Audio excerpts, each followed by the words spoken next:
Nizamabad rural కాన్స్టిట్యున్సీలో ముఖ్యంగా మన దర్పల్లి మండలము సిరికొండ మండలంలోని ఈ సీతాపేటకు సంబంధించినటువంటి రైతులది, తర్వాత వాడికి సంబంధించిన రైతులది, మద్దుల తాండా, ఓనాజ్పేట ఈ 4 గ్రామాలకు సంబంధించిన దర్పల్లి మండలంలో, అదేవిధంగా కొండూరు, తర్వాత కొంతవరకు చిన్నవాలుగోటు, మైలారము, తర్వాత చీమన్పల్లి ఈ గ్రామాలలో మొన్న 2 రోజుల క్రితం పడినటువంటి అకాల వర్షం ఏదైతే ఉందో గాలి దుమానంతో రాళ్ల వర్షం పడడం జరిగింది. దాని ద్వారా మరి పంట నష్టం జరిగింది. చేతికొచ్చినటువంటి పంట ఇవాళ వడ్లు రాలిపోయి రైతులకు తీవ్ర నష్టం జరిగింది. దాన్ని పరిశీలించడానికే ఇవాళ అసెంబ్లీకి హాలిడే ఉంది కాబట్టి ఇక్కడ ఇలా మరి రైతులందరినీ కూడా పలకరించి మరి ఒకసారి పంటను పరిశీలించిపోదామని ఇక్కడికి రావడం జరిగింది. అదే రోజు వానబడిన సేమ్ డేనే మనము జిల్లా జాయింట్ డైరెక్టర్ అగ్రికల్చర్ వాళ్ళతో మాట్లాడి తర్వాత కలెక్టర్ గారితో మాట్లాడి నిన్న దినమంతా కూడా అగ్రికల్చర్ ఎక్స్టెన్షన్ ఆఫీసర్లు వాళ్ళు ఎంఆర్ఓ కానీ కన్సర్న్ రెవెన్యూ డిపార్ట్మెంట్ వాళ్ళందరూ కూడా వచ్చి రైతులతో మాట్లాడి సర్వే చేయడం జరిగింది. సో ఇక్కడ మా ఉద్దేశం ఏంటంటే టోటల్గా రైతుకు ఎక్కడ నష్టం జరిగినా ప్రభుత్వం మీకు అండగా ఉంటుందని చెప్పడానికే నేను ఇక్కడికి రావడం జరిగింది. దీంట్లో 2 రకాలుగా సర్వే చేయడం జరిగింది. మొత్తం ఏరియా సర్వే చేసిండ్రు. ఒకటేంటంటే 33% తక్కువ ఉన్నటువంటిది ఒకటి, 33 కంటే ఎక్కువ ఉన్నటువంటిది ఒకటి. సో ఇప్పుడు మొత్తము 33% కంటే తక్కువ జరిగినటువంటిది మొత్తం 152 ఎకరాలు ఉన్నది. తర్వాత అందులోనేమో 118 మంది రైతులు ఎఫెక్ట్ అయినరు. తర్వాత 33 కంటే ఎక్కువ అంటే ఎక్కువ డ్యామేజ్. ఇప్పుడు మేము చూసిన పంటలు అయితే ఆల్మోస్ట్ 100% పోయింది. పాపం వాళ్ళకి కోస్తే గడ్డి కూడా వెళ్ళే పరిస్థితి లేదు, అంటే కోసిన ఖర్చులు కూడా వెళ్ళేటువంటి పరిస్థితి లేదు. నిజంగా బాధాకరం. అయితే ఈ 33 కంటే ఎక్కువ మొత్తం టోటల్ లాస్ ఉన్నటువంటి ఏంటంటే 884 ఎకరాలు. అంటే మొత్తం మన జిల్లా అంటే మనకు ముఖ్యంగా నిజామాబాద్ రూరల్లో, తర్వాత బోధన్ కాన్స్టిట్యూన్సీలో ఈ 2 కాన్స్టిట్యూన్సీలో ఎక్కువ డ్యామేజ్ అయింది. సో ఈ 2 కాన్స్టిట్యూన్సీలు కలిపి 915 మంది రైతులు, 884 ఎకరాలు 33%. తర్వాత మిగతాదేమో ఇంకొక 152 ఎకరాలేమో లెస్ దెన్ 33% పోయిందని చెప్పి అగ్రికల్చర్ అధికారులు రిపోర్ట్ ఇచ్చిండ్రు. ఈ విషయం ఆల్రెడీ మేము అగ్రికల్చర్ మంత్రి గారితో ఇప్పుడు నిన్ననే అసెంబ్లీలో కలిసి ఆయనతో ప్రత్యేకంగా మాట్లాడడం జరిగింది. ఇట్లా సమస్య ఉందంటే ఆయన మీరు వెళ్ళి చూడండి, తప్పకుండా రైతులకు భరోసా ఇవ్వండి, తప్పకుండా ప్రభుత్వం వాళ్ళని ఆదుకుంటుందని చెప్పడం జరిగింది. అయితే ఎంత అమౌంట్ మనం కాంపన్సేషన్ ఇస్తామన్నది ఇంకా ఇప్పుడు ముఖ్యమంత్రి గారు నిన్న లేకుండే, అంటే మెడ్రాస్ పోయినారు, వారు వచ్చిన తర్వాత డిసైడ్ చేద్దామని చెప్పారు. అయితే లాస్ట్ టైం మనం పంట నష్టపోయిన వాళ్ళకు 10,000 రూపాయలు ఇచ్చాము, అంతేమి ఇస్తామా ఇంకా కొంచెం ఎక్కువ ఇస్తామా అన్నది రేపెల్లుండి మొత్తం అన్ని జిల్లాల నుండి రిపోర్ట్ వచ్చిన తర్వాత ప్రభుత్వం ఒక నిర్ణయం తీసుకుంటుంది. సరే ఏది ఏమైనా రైతులకు మేము ఒక భరోసా ఏదలుచుకున్నాము. ఇది కాంగ్రెస్ పార్టీ అధికార పార్టీ ఏదైతే మన ఇప్పుడు పెద్దలు రేవంత్ రెడ్డి గారి ఆధ్వర్యంలో జరుగుతున్నటువంటి ఈ ప్రభుత్వం మీకు రైతులకు పూర్తిగా నమ్మకం అంటే మీకు అండగా ఉంటుంది. రైతులను కాపాడడమే మా ధ్యేయం. కాబట్టి ఇవాళ రైతుల కొరకు ఏదైనా చేస్తాం మేము. ఇవాళ మీకు 21 లక్షల మందికి రైతులకు రుణమాఫీ చేసినా, లేకుంటే బోనస్ ఇచ్చినా, మరి 24 గంటలు కరెంట్ ఇచ్చినా అన్నీ కూడా రైతుల గురించే చేస్తూ ఉన్నాం. కాబట్టి ఇవాళ రైతులకు ఎక్కడ ఇబ్బంది కలిగినా కంపల్సరీ ప్రభుత్వం ఇంటర్వ్యూన్ అవుతుంది, వాళ్ళకి అండగా ఉంటుంది. ఇవాళ రాబోయే కాలంలో కూడా మిగతా ఇప్పుడు పండించిన పంటను కూడా ప్రతి గింజను మేము కొంటాం. దాన్ని కూడా ఆల్రెడీ ప్రణాళికలు సిద్ధం చేసుకున్నాం. త్వరలోనే వీళ్ళకి రైతులకు ఏం కాంపన్సేషన్ ఇస్తామని మొత్తం ప్రభుత్వం నిర్ణయం తీసుకొని తప్పకుండా రైతులకు కాంపన్సేషన్ ఇస్తాం, రైతులను తప్పకుండా ఆదుకుంటాం. మీరు కూడా వాళ్ళు ఏం భయపడాల్సిన అవసరం లేదు, తప్పకుండా ప్రభుత్వం మీ అండగా ఉంటుందని చెప్పి ఈ సందర్భంగా సార్. ఎండిపోయిన పంటలు ఎంతగానో పరిశీలించారు సార్? మొన్న చాలా పంటలు పరిశీలించాలి. ఇప్పుడు అదొక చరిత్ర. ఇప్పుడు ఓడో బీజేపీ టీఆర్ఎస్ వాళ్ళు వచ్చి ఎండిపోయినాయి, కాంగ్రెస్ వాళ్ళు ఏం చేస్తున్నారు అని అంటే దానికి కారణం ఎవరు? దానికి కారణం ఎవరు? 10 ఏళ్ళ టీఆర్ఎస్ ప్రభుత్వము, 11 ఏళ్ల నుండి బీజేపీ ప్రభుత్వం సెంటర్లో ఉన్నది. వాళ్ళు ప్రాజెక్టులు కట్టకనే వాళ్ళ పంటలు ఎండిపోతున్నాయి. కరెంట్ లేకనా? కాదు కదా, రైతులు కష్టపడక కాదు కదా, ఓన్లీ భూగర్భ జలాలు వెనికిపోయినాయి. దానికి కారణం ఎవరు? ఎందుకు భూగర్భ జలాలు రైతులు వాడుకుంటున్నారు? ప్రాజెక్టులు లేకనే కదా, కెనాలు లేకనే కదా. వాళ్ళ కెనాల్లో బోర్ ఎందుకు కొడతాడు? మరి 10 ఏళ్ళలో ఏం చెప్పారు? 1,00,000 ఎకరాలకు నీళ్ళు ఇస్తామని చెప్పారు. 10 కాన్స్టిట్యున్సీలో 1 కోటి ఎకరాలకు నీళ్ళు ఇస్తామని చెప్పారు. ఏమైంది? 10 ఏళ్లలో పెట్టిన ఖర్చు అంతా కూడా కూలేశ్వరం కట్టిరు, అది కూలిపోయింది. దాంట్లో 1,000 కోట్లు బెక్కినరు.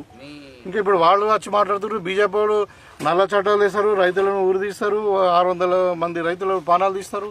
ఇప్పుడు వాళ్ళు మాట్లాడుతున్నారు బీజేపీ వాళ్ళకి ఏమైనా ప్రణాళిక ఉందా రైతుల మీద? రైతులు ఆదుకోవాలని సెంట్రల్ గవర్నమెంట్ ప్రణాళిక ఉందా? మరి కారణము గతంలో ఉన్నటువంటి ప్రభుత్వమే కారణం. ఇలా పంటలు ఎందుకు ఎండిపోతున్నాయి? ప్రాజెక్టులు కట్టకపోవడం వల్లనే, ప్రాజెక్టు వల్ల నిర్లక్ష్యం వల్లనే.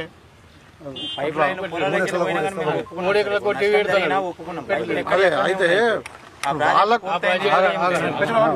మీరు రైతులతో అవసరం ఉంటే ఇంటర్వ్యూ తీసుకోండి. కానీ అంటే ఇప్పుడు పంటలు ఎండిపోవడానికి కారణము 100% గతంలో పరిపాలించినటువంటి మన ఏది ఈ టీఆర్ఎస్ బీఆర్ఎస్ ప్రభుత్వము తర్వాత బీజేపీ ప్రభుత్వము. ఎందుకంటే వాళ్ళు చెప్పిన విధంగా ప్రాజెక్టులు కట్టలేదు. ఇవాళ ఈ పూర్త మనకు పంటలు పండుతున్నాయి. రీజన్ మన నిజామాబాద్ జిల్లాలో అంటే ఇవాళ అప్పుడు నిజాం సాగర్ కట్టినటువంటి 100 సంవత్సరాల క్రితం నిజాం సాగర్, తర్వాత అంతకుముందు మరి కాంగ్రెస్ పార్టీ కట్టినటువంటి జవహర్లాల్ గారు నెహ్రూ టైంలో కట్టినటువంటి పోచంపాడు ప్రాజెక్టు కావచ్చు, ఇలా గుత్పాలి సాగర్ రాజశేఖర రెడ్డి గారి టైంలో కావచ్చు. ఇవి కట్టడం వల్లనే ఇవాళ పూర్త నీళ్ళు వస్తున్నాయి. ఇవాళ మేము కరెంటు నాణ్యంగా కరెంటు చేయడం వల్లనే మరి వాళ్ళ పంటలు కూడా బతుకుతా ఉన్నాయి. వాళ్ళు మాట్లాడతారు మస్తు మంది మీద బట్టగాలు చేయడం కాదు. దానికి రీజన్ ఇవాళ ప్రాణేత చేవెళ్ళ 21 ప్యాకేజ్ కంప్లీట్ చేస్తాం 2 సంవత్సరాలలో చెప్పారు. అప్పుడే రాజశేఖర రెడ్డి గారి టైంలోనే మొత్తం 80% వరకు కంప్లీట్ అయింది. పెద్దలు సుదర్శన్ రెడ్డి గారే మన జిల్లాకు సంబంధించినటువంటి వ్యక్తి, ఇరిగేషన్ మంత్రిగా ఉండే. నీకు 20 ప్యాకేజ్ కంప్లీట్ అయింది, 21 సారంగపూర్ సజ్జిపూల్ కంప్లీట్ అయింది, మంచిప దగ్గర కూడా కంప్లీట్ అయింది, మెంటర్స్పల్లి కూడా సజ్జిపూల్ కంప్లీట్ అయింది. మిగతా దాన్ని రీడిజైనింగ్ పేరు మీద ఇలా పైసలు రావు అని చెప్పి కమిషన్ల కొరకు రీడిజైన్ పేరు పెట్టి పైపులు వేసి రైతులు అదే అంటున్నారు. పైపులు వేసారు, మరి ఎక్కడ ఎందుకు వేసారో తెలియదు. మరి 10 ఏళ్ళు అయింది, కమిషన్లు దొబ్బిరు, అడ్వాన్స్ పేమెంట్ తీసుకున్నారు కాంట్రాక్టర్ల దగ్గర. మరి ఇంకా ఇప్పుడు ఒక గుంటకు నీళ్ళు ఇవ్వలేదు. ఇవాళ ఖచ్చితంగా మేము చెప్పినాం, మొన్న ఎలక్షన్లప్పుడు కూడా చెప్పినాం, ఇప్పుడు కూడా నిన్న బడ్జెట్లో కూడా మన ఇరిగేషన్ పెద్ద ఎత్తున ఫండ్ పెట్టారు. మేము ఇరిగేషన్ మంత్రితో కూడా మాట్లాడినాం. ఖచ్చితంగా ప్రతి గుంటకు నీళ్ళు ఇచ్చే బాధ్యత కాంగ్రెస్ పార్టీ తీసుకుంటుంది. ఎన్ని సంవత్సరాలు ఇస్తారు పడుతుంది, ఒక 2 years పడుతుంది అట్లా. సో ఎందుకంటే ఒక రోజు అయ్యేది కాదు కదా అది. కానీ 10 ఏళ్ళు ఏం చేయని వాళ్ళు ఇవాళ మళ్ళీ కాంగ్రెస్ పార్టీ మీద మాట్లాడడం అనేది రైతులకు 100% పంటలు ఎండిపోవడానికి కారణం వాళ్ళే. ఇవాళ పసుపు రైతుల మీద ఎవరు వేసారు, ఎర్రజొన్న రైతుల మీద కేసులు ఎవరు పెట్టారు, బెడీలు వేసి. ఇవాళ మంచిప రైతుల మీద 304 కేసులు ఎవరు పెట్టారు, టీఆర్ఎస్ వాళ్ళు కాదా? మరి ఇప్పుడు 10 కిలోల కర్త తీసుకొని రైతులను దోసుకొని తిన్నారు ఎవరు, టీఆర్ఎస్ వాళ్ళు కాదా? టీఆర్ఎస్ వాళ్ళకు బీజేపీ వాళ్ళకు రైతుల గురించి మాట్లాడే అర్హతనే లేదు. ఇవాళ కరెంటు ఫ్రీ ఎప్పుడు ఇచ్చినాం? మేము 2004లో ఇచ్చినాం. రాజశేఖర రెడ్డి టైంలో 20 ఏళ్ళ నుండి ఇప్పుడు కరెంటు ఫ్రీ ఇస్తున్నాం. ఇప్పుడు రైతుల కొనుగోలు కేంద్రాలు ఎవరు స్థాపించారు? రాజశేఖర రెడ్డి గారు పెట్టింది. ఇప్పుడు డోర్ స్టెప్కి పోయి మేము ఇలా గింజా కొంటున్నాం, వాళ్ళకి మినిమం సపోర్ట్ ప్రైస్ ఇచ్చి 500 బోనస్ ఇచ్చి కొంటున్నాం ఇలా సన్నవర్లను. సో కాంగ్రెస్ పార్టీ ఇవాళ ఇంకొకటి ఏంటంటే మనము నాణ్యమైన విత్తనాలు ఇవ్వడం వల్ల, నాణ్యమైన కరెంట్ ఇవ్వడం వల్ల, నాణ్యమైన ఎరువులను మనం సకాలంలో అందించడం వల్ల, రైతుకు మార్కెటింగ్ భరోసా కూడా ఇవ్వడం వల్ల రైతులు ఇప్పుడు పంట ఎక్కువ విస్తీర్ణం వేసారు. గతంలో టీఆర్ఎస్ ప్రభుత్వంలో మనకు మొత్తం తెలంగాణలో కలిసి 33 లక్షల ఎకరాలు యాసంగిలో వరి, ఇవాళ 58 లక్షల ఎకరాలు. దగ్గర నీకు ఒక 40% ఏరియా పెరిగింది. కాకపోతే దురదృష్టవశాత్తు ఏంటంటే మనము రైతులు భూగర్భ జలాలు సరిపోతాయి అనుకున్నారు, కానీ సరిపోక మరి ఆ భూగర్భ జలాలు ఎత్తిపోవడం వల్ల వాళ్ళు ఎంతో కష్టపడ్డారు. పాపం మడి పారించుకున్నారు, అన్నీ చేసుకున్నారు సాధ్యమైనంత పంటలు కాపాడుతుంది. కానీ అయినా కానీ మరి మనము అంటే ఒక్కోసారి అట్లా ఇక మరి అంటే వాళ్ళు చేసిన ఘనకార్యం ఏది.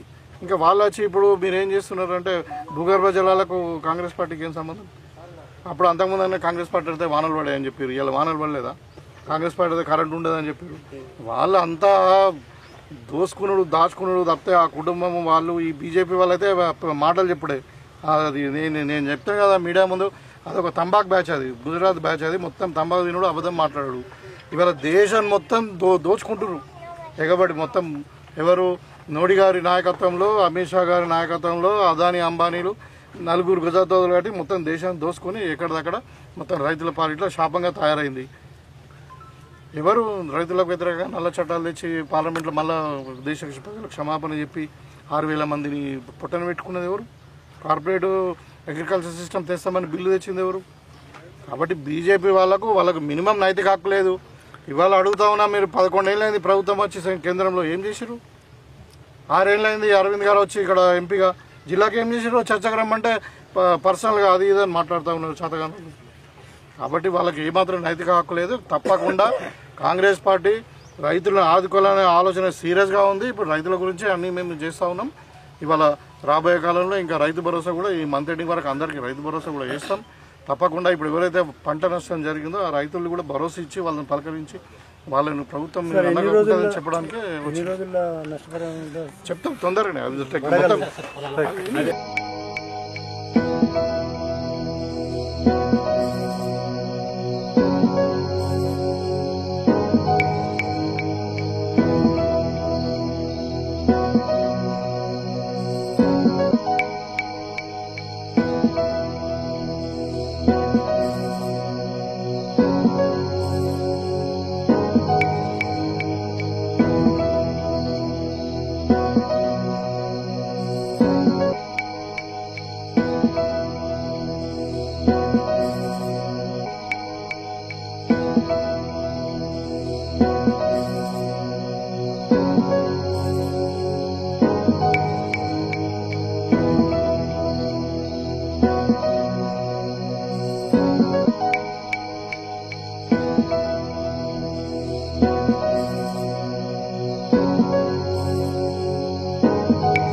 బాధపడకు. ఇప్పుడు నిన్న ముఖ్యమంత్రి గారు నిన్న చెన్నైకి పోయింది, వాళ్ళు వస్తున్నారు.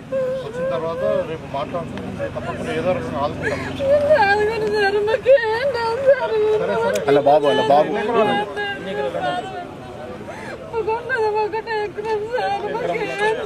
సరేనమ్మా, బాధపడకు.